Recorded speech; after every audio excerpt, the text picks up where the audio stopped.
de hormonas pueden ser extracelulares cuando están sobre la membrana celular.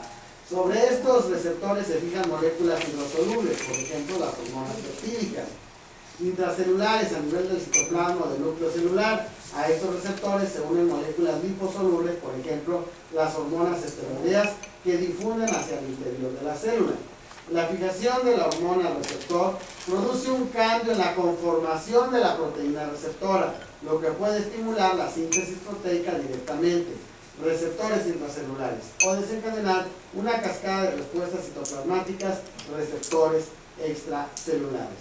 La acción de una hormona sobre su célula diana específica está determinada por la programación genética de dicha célula en particular, por lo que la misma hormona puede tener diferentes acciones sobre diferentes tejidos. Ejemplo: somatostatina, hormona inhibidora de la hormona de crecimiento. ¿Dónde puede actuar? Páncreas, de hecho se produce ahí. Hígado, con otra función. Tracto gastrointestinal, otra función. Es la misma en diferentes acciones. ¿Sí? Adrenalina, noradrenalina, ¿dónde actúa y qué función tiene? ¿Se dan cuenta lo que está pasando? Entonces tenemos muchas en esta forma que tienen diferentes acciones según el tipo de tejido de que se trata. Por ejemplo, la insulina estimula la gluconeogénesis en las células hepáticas, pero promueve la lipogénesis en el tejido adiposo. Esto es muy importante. Si la insulina es la gran acomodadora, estimula la gluconeogénesis, ¿verdad?, en las células hepáticas. ¿Por qué razón? Porque acuérdense que la insulina, hace rato lo veíamos, es la gran acomodadora. Si en un momento dado se encuentra con el problema de resistencia a la insulina, es decir, que no puede acomodar la glucosa, entonces dice, ¿qué voy a hacer? ¿Qué puedo hacer? Entonces tiene dos opciones. Una opción es llegar al hígado, tocarle la puerta y decirle al hígado, oye hígado, ¿me guardas la glucosa circulante? ¿Sí? Y entonces el hígado le dice, sí te la guardo, con una condición, yo no la quiero como monosacárido, solamente que me la mandes como polisacárido. Es decir, no la quiero como glucosa, la quiero como glucógeno. ¿Estamos de acuerdo? Entonces esa es una función. Por el otro lado, si el hígado dice, ya no, hasta aquí, no quiero más glucosa, entonces dice, ¿y ahora qué hago? La insulina tiene una bronca muy grande. Pero entonces se encuentran otras células que se llaman los adipocitos, que son unas esponjitas, y le dicen los adipocitos, sale, yo te la guardo la glucosa, pero te la guardo como grasa, no te la guardo como azúcar. Y entonces eso se conoce con el nombre de la lipogénesis. ¿Se entendió? Entonces es importante, ¿no?, la insulina haciendo dos funciones diferentes. ¿Me expliqué? Existen tres tipos de proteínas receptoras de hormonas: los receptores unidos a proteínas G, los receptores de tirosinquinasa y los receptores de tipo esteroideo. Esto porque vamos a estar hablando de mucho de ello a lo largo, ¿no?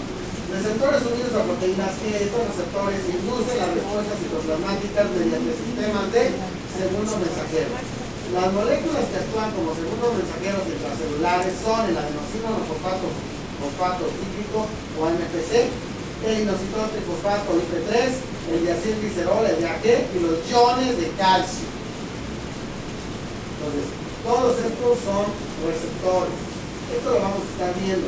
Y aquí está el esquema para que entiendan de qué se trata. Tengo una hormona, eso parece el Pac-Man, y va a llegar ¿a dónde? A la célula. Aquí tenemos la célula, ¿vale? Y vean ustedes, ¿qué tiene que hacer el receptor? Llegar y embonar. ¿Estamos de acuerdo? ¿Qué pasa si en un momento determinado, nada más piénsenlo aquí, me llega la hormona, pero a lo mejor esta hormona viene así? ¿Puede embonar o no puede embonar? La mitad. Entonces esa acción biológica, ¿cómo se va a llevar a cabo? ¿A medias o se va a alterar? Pues completamente diferente. Entonces, esto es como una llave que tú tienes. Tú agarras tu llave para abrir la puerta de tu casa. Pero si a la hora que tú me enseñes tu llave es Phillips, yo traigo otra llave Phillips, mi llave entra en tu cerradura, ¿de acuerdo? Pero no necesariamente va a dar vuelta. Entonces, para que dé vuelta tiene que tener los dientes en la misma posición. Y esto es exactamente lo mismo que tenemos que ver. Entonces, entienden ustedes cómo precisamente de esta acción es como se van a desencadenar cada una de todas estas reacciones. Las vías del segundo mensajero amplifican el efecto de la hormona fijada del receptor. Por cada complejo hormona-receptor formado se activan 100.000 de moléculas de sustrato. La especificidad de la respuesta viene dada por el tipo de receptor y por las proteínas sinasas implicadas en la vida.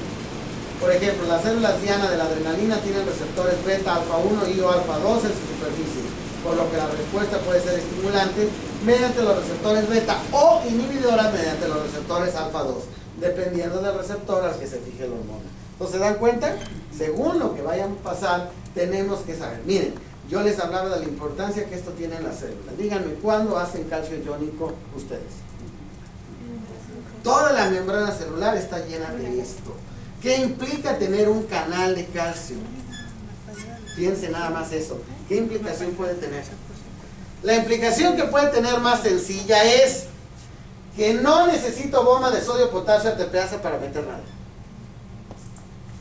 Es como si llegara yo con un popote y de repente quiero meterte algo en algún lado, ¡pum!, te meto el popote. ¿No es eso una sonda? Si yo te pongo una sonda nasogástrica, a través de la sonda te puedo meter lo que yo quiera. ¿Estás de acuerdo? Ese es un canal de calcio. ¿Será importante o no será importante? Y nadie lo hace, nadie lo mide. Ese es uno de los errores más grandes que tenemos. Vean ustedes simplemente a donde yo voy. Observen. Acá tenía yo la hormona.